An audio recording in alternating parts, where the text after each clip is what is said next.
everyone, and welcome to another Spontaneous Qigong video. In this video I'll try to describe a little bit what's going on within the image that you're seeing, trying to walk you through the sensation I had as best as I can recall when I was doing it. So as you can see, at first I was in the Wuji posture for maybe 2-3 minutes before I started to put the video here, just to get the chi to start to move.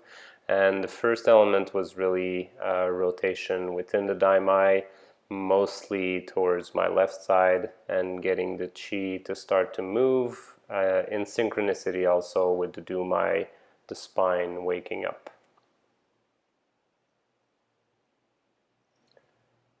Then gently the hands were starting to activate. You can see the movement a little bit on the left hand, and then the right hand starting to grasp a little more at the chi from the earth and starting to pull it a little more intensely through the legs.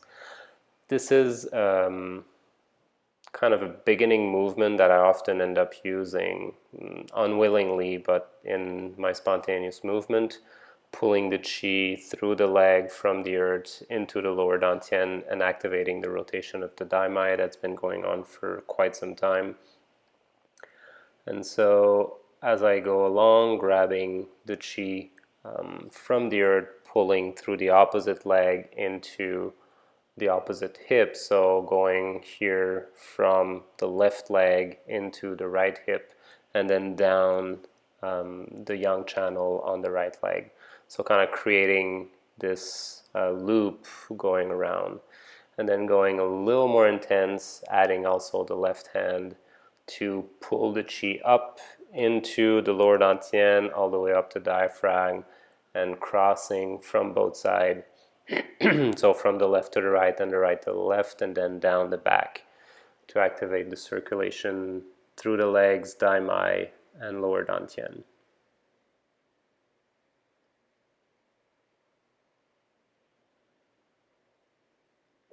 As the movement intensifies, you can see that there's a more intense weight shift going from one side to the other.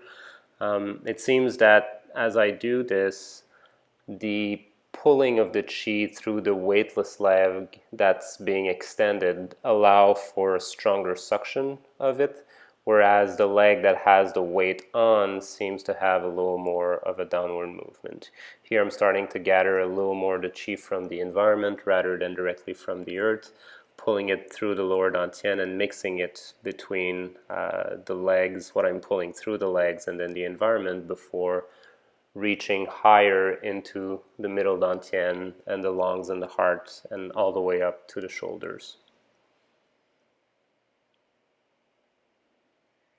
So having connected from the lower dantian through the environment and then pulling from the earth all the way up to the shoulders, now reaching into the environment directly into the middle dantian. As I'm doing this, there's a multi-layer that will start to show up. The first part here is to pull the chi into the lungs and the middle dantian to start to fill it up. And as you'll see, the hand posture will start to shift into more of a dredging aspect, pulling the chi from the torso into the arm and releasing it behind me. Sort of, since I started to bring chi from the environment, letting it flow from the torso through the arm, clearing the meridians of the arm at the same time. Well, there's a bit of a back and forth between nourishing and purging going on at this point here, with even added effect of pushing the chi through the torso into the shoulder as the hand open up in the back to help even more of the flow through the yin meridian out the fingers. And back to nourishing again.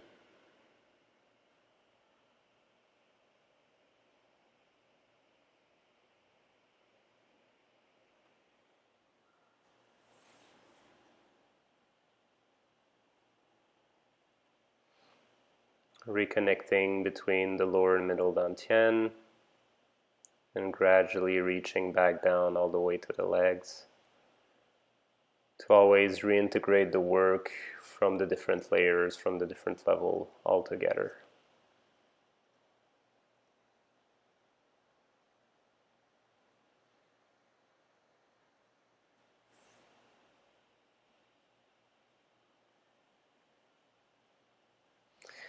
So from the twisting that was happening at the waist, now I'm switching back more into a central line, do my Renmai type of movement. Right now still just between lower and middle dantian, and the rotation will start to express itself outward a little more, going up and connecting with the upper dantian as well. And then gradually going from a full 3 dantian rotation to the connection zone of the throat, allowing the opening from Du 14 and Ren 22 to really open up, then connecting with the head, rotating to the side and mostly working on my right ear. For those of you who don't know me personally, I've had an incident 10 years ago or so where I completely lost hearing in my right ear. So often I'll have some work happening through the neck because of the tension that this situation occurred when I try to hear things around me. So here, expanding the rotation of the qi from the side to the top of the head, really pulling the qi up from my right side to the top of the head and into the ground on the other side. Adding the functioning and the rotation with both arms, connecting left and right in an interesting way, I guess. Not something you would see in any regular Qigong movement, but within spontaneous Qigong, you often end up doing certain combination of coordination that are not, that wouldn't be easy to actually try to do consciously or learn to do, but when you allow the body to move, you end up moving in very specific way to activate certain pathways that would be very difficult to do otherwise. So having more of a filling up of the Wei Qi field, left and right, mostly pulling up on the right side and down to the left.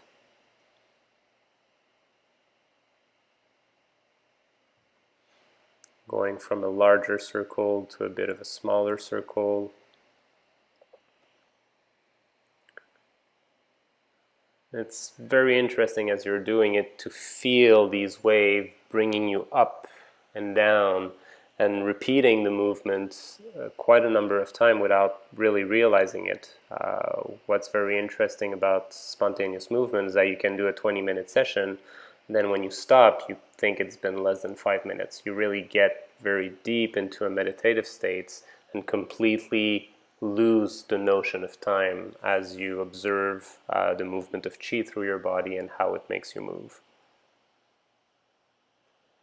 So starting to integrate a little more complexity of a spiraling movement from the downward, from left to right, front and back. Interesting play between the left and right hand being mostly up and down with some spiraling between front and back. Here the left hand pulling qi in the front towards the back. So very intricate rotation happening in every direction.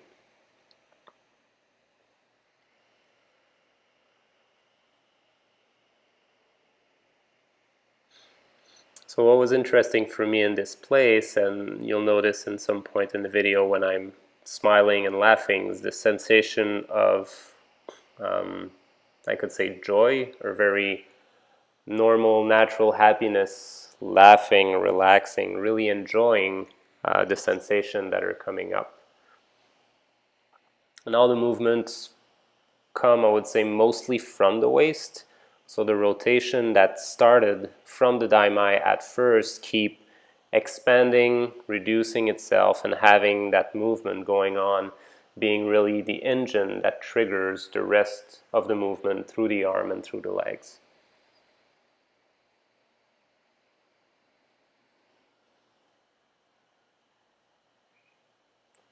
So again, another variation of rotation through the daimai, up from the right, down the left, pulling deeper into the earth, pulling gently up into the middle dantian and then back down, and then raising all the way above to the upper dantian from the back, and kind of switching a little bit the left to right to have a bit more of back and front,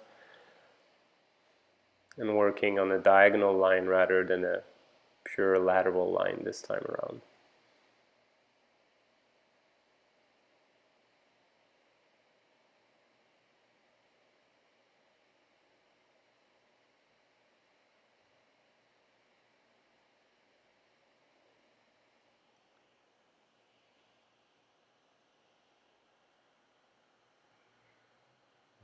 At this point, the sensation in the back was accentuated with the hand movement, really increasing the upward movement through the back with the motion of the hand, passing the chi above the head and then back down. Then gently accelerating, less rotation visible, but that small rotation is actually increasing the movement from the arm, making it turn and spiral a lot faster. And again, that joyful sensation that brings a smile and a laughing inside and outside.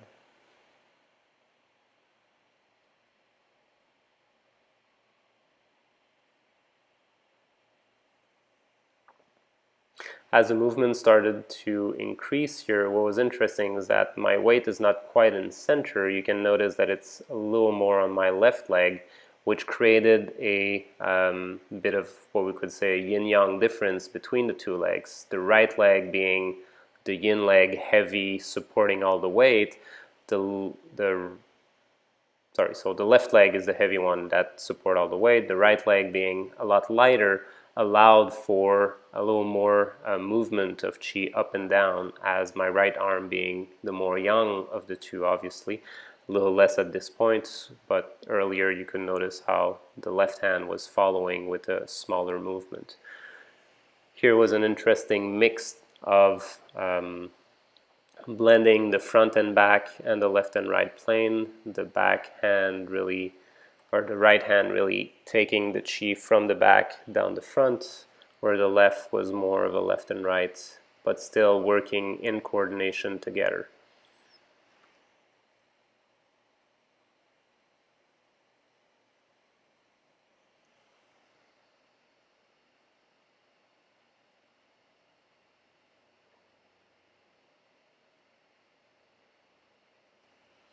So here it's a bit difficult to see, but there was an interesting switch, mostly in my right hand, between the palm and the back of the palm, rotating for a little bit. Now I'm back with just the palm itself having a very heavy downward hit before switching into more of a figure eight, left and right, combining the chi front and back as well.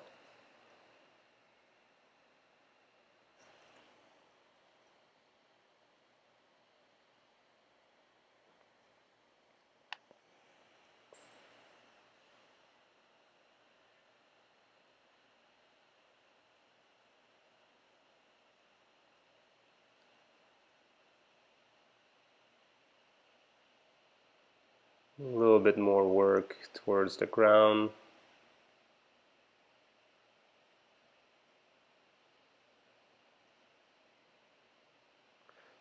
Some walking on the same spot, connecting with the earth, slowly resting onto it.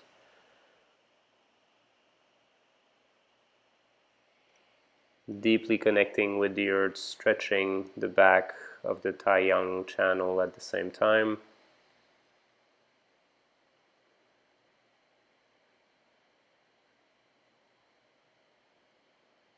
Allowing the movement to calm itself down a little bit, so it's kind of the beginning of the end phase of the session.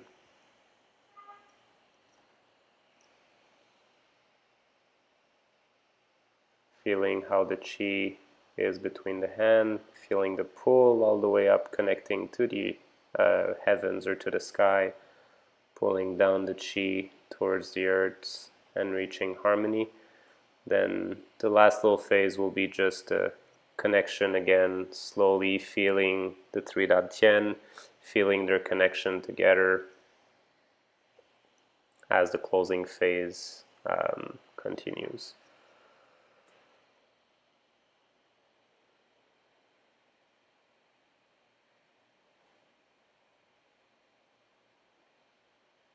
Feeling the expansion into the Wei Qi from inside the body all the way out. Last connection with my right hand to open it a little more.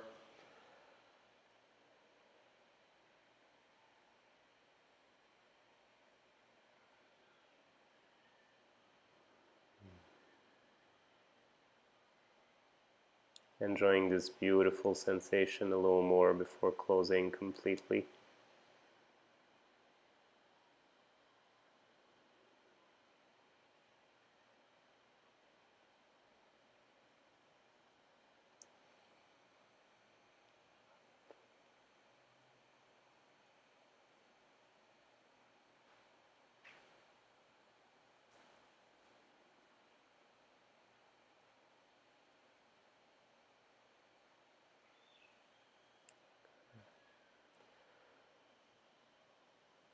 So I hope you guys enjoyed this description. If you do, please give it a thumbs up. Leave your comment or your question in the comment section below. I'm looking forward to exchanging with you and sharing a little more of this beautiful practice over the next few weeks. Thank you and have a beautiful day.